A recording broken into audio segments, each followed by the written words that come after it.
الحمد لله نحمده ونستعينه ونستغفره ونؤمن به ونتوكل عليه ونعوذ بالله من شرور أنفسنا ومن سيئات أعمالنا من يهديه الله فلا مضل له ومن يضلل فلا هادي له وأشهد أن لا إله إلا الله وحده لا شريك له وأشهد أن محمدا عبده ورسوله صلى الله عليه وعلى آله وصحبه وتابعيهم أجمعين. Barcha maqtovlardan Allah Ta'alaga gina tegishli. Biz onagina maqtaymiz, onagina yordam so'raymiz, onagina yordamini yolvoramiz. Nafsalarimizning buzuqligidan, amallarimizning nosharidan Allah Subhanahu va Ta'alaga gina sığınamiz. Kimni Alloh Taala to'g'ri yo'lga ko'ndirsa, uni hech bir kim adashtirmas. Kimni adashtirsa, uni hech bir kim to'g'ri yo'lga ko'ndira olmas. Shohidlik bilan Allohdan boshqa hech bir iloh ibodat qilinadigan, tobinadigan zot yo'q. Yolg'iz u, uning tengdoshi yo'q. Ham shohidlik bilan Muhammad sallallohu alayhi va sallam uning quli ham elchisi ekanligidan, uning ahli bayti yaqinlarına, sahabalarına, tabiinlarga ham ularning yo'lini davom etuvchi barcha mu'min musulmonlarga Alloh taolaning rahmati ham mag'firati bo'lsa edi. Alloh taolo Qur'onda aytgan: "A'udhu billahi minash shaytonir rojim. Shahru Ramazon alladhi unzila fihi al-Qur'an hudan lin-nasi wa bayyinatin minal huda wal furqan." Ramazon oyi bek sharif oy. U oyda Allohdan kishilarga to'g'ri yo'lni ko'rsatuvchi ham hidoyatni ochiq bayon qiluvchi Qur'on indirildi. Bu oyda Alloh taolo bizga bu dunyoda da oxiratda da baxtga erishuv yo'lini ko'rsatuvchi Qur'onni indirdi. Ham bu oyda Alloh taolo musulmonlarga jannatga kiruvni yengillatdi. Jahannamning azobidan, jahannamning o'tidan qutuluvni yengillatdi. Ham bu oyda agar kishi iymon bilan Alloh taoladan ajr savob umid etib roza tutsa, tarovih namozlarini o'qisa, uning gunohlari g'afur etiladi. Ham bu oyda boshqa oylarga qaraganda bu oyda qilgan amal ibodat uchun ko'proq ajr savob beriladi. Lekin endi bu ajr savoblarni bitiradigan bizda bir a'zo bor. Ham bu a'zo til. U til kishini jannatli yoki jahannamda etadi. Roza tutgan kishi yolg'ondan, g'aybatdan, buzuq ham bo'sh so'zlardan, talashlardan, ham boshqa turli noshar so'zlardan, ham gunohli amallardan tiyilishga tegish, saqlanishga tegish. Shariat bo'yicha roza niyat bilan shu ham yaqinlik qiluvdan tiyilib turib bo'lsa da, roza tutuvchiga buzuq so'zlardan saqlanishga kerak. Chunki Payg'ambarimiz sallallohu alayhi va sallam aytgan: "Man lam yada qawla az-zuri wal 'amala bihi falaysa lillahi hajatun fi an yada'a ta'amahu wa sharabahu."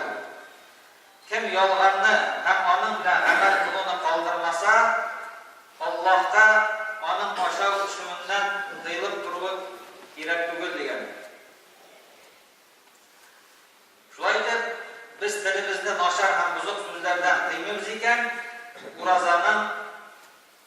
ro'zamizning savobidan mahrum qolishimiz mumkin.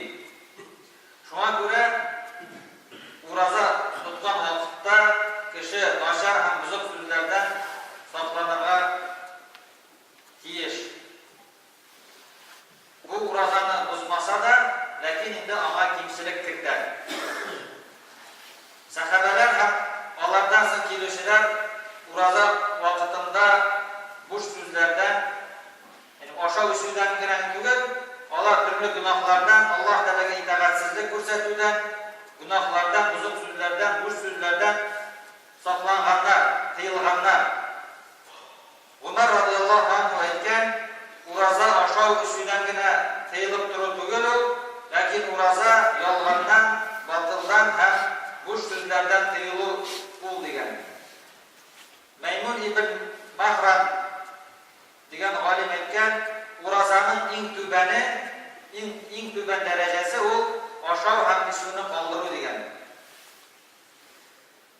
Musulmon kishi ro'za tutgan vaqtda birinchi siratdan u tilin tiyirga tegish. Chunki til bu endi boshqa a'zolarga bosh kelib, til narsa so'ylaydi, narsa aytadi, qolgan a'zolar shuni ishlaydi. Ham birinchi siratdan u ko'p so'zlilikdan saqlanirga tegish. Payg'ambarimiz sollallohu alayhi vasallam aytgan: "La tukthirul kalama bi ghayri zikrillah, fa inna kathratal kalami bi ghayri zikrillah qaswatun lil qalb, wa inna ab'ada an-nas min Allah ta'ala al-qalbul qasi." Allohning isga oluv so'zlaridan qolib ko'p so'ylama, chunki Allohning isga olgan boshqa ko'p so'z so'ylav qodir ko'ngillilik belgisi. Durustlikda Alloh taradan eng yiroq kishi qodir ko'ngilli kishi degan. Ko'p so'zlilik turida Qur'onda bunday deyilgan: "La khayra fi kathirin min najwahum illa man amara bi sadaqatin aw ma'rufin aw islahin baynan nas." Kimda bo'lsa sadaqa ulashirga, yaxshi amal qilirga, yaysa kishilarni do'stlashtirishga chaqirmasa, ko'p yashirin so'zlardan yaxshilik yo'q. Umar radhiyallohu anhu aytgan, ko'p so'z so'ylovchi ko'p nashar so'zlar aytadi. Ko'p nashar so'zlar aytuvchi ko'p gunoh qiladi. Ko'p gunoh qiluvchiga eng qulay o'rin o't degan. Bu oyat ham hadislardan anglashilgancha Alloh taolaning isga olmaydigan, sadaqa berilgan, yaxshilikka ham kishilarning orasini do'stlashtirishga chaqirmaydigan so'zlardan saqlanirga kerak ekanligi. Shulay musulmonga ro'za vaqtida g'aybatdan saqlanirga kerak. Chunki g'aybat bu ro'zaga kamchilik kiritadi. Payg'ambar sollallohu alayhi vasallam bir hadisda aytgan: "As-siyamu junnatun ro'zahu." Qalqon deb nashusha qalqonni g'aybat kisha ona kamchilik kiritadi, ona sindira, shimira ona. Shunga ko'ra g'aybatdan yiroq bo'lishga kerak. Payg'ambarimiz sollallohu alayhi vasallam g'aybat narsa ekanini anlatib aytgan: "Al-g'ibatu zikruka akhaka bima yakrah." G'aybat bu qardashingni ona ishonmaslik etib isga olib, ya'ni bu ona tan kimchiligi bo'lsin yoki kelib chiqishi bo'lsin, xulqi, amali, so'zlari, diniy yoki dunyoviy ishlari bo'lsin, kiyimi, uyi bo'lsin, harakat etuvi, ham boshqa ona qolgan ham u ishsa ona ishonmaslik etib isga olib, u endi g'aybat bo'ladi. Alloh taolo Qur'onda g'aybat so'ylovchilarni shundaga qo'shar ekan, hamda g'aybat so'ylovchilarni mayit itin oshovchilarga tenglagan.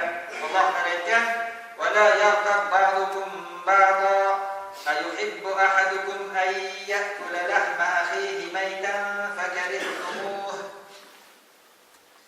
Bir-biringizning g'aybatini so'ylamagiz, birarigiz o'zining vafot bo'lgan qardoshining itin oshirga tilaymi? Siz bundan jirinasiz dedi. Yani bu oyatda Alloh taolo g'aybatni mayit itin oshov bilan solishtiradi. Kishi itin oshov o'zidan o'zi jirangiz.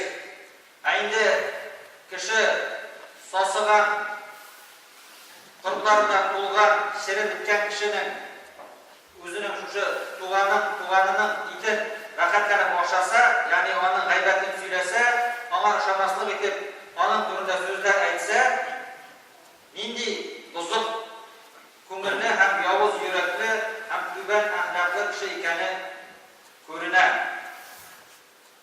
Payg'ambarimiz sollallohu alayhi vasallam boshqa bir hadisda aytgan: "Kullul muslimi alal muslimi haramun damuhu va maluhu va irduhu." Har bir musulmonning umri, moli ham nomusi qog'ilg'isiz bo'lirga tegish. Ya'ni so'z yurtu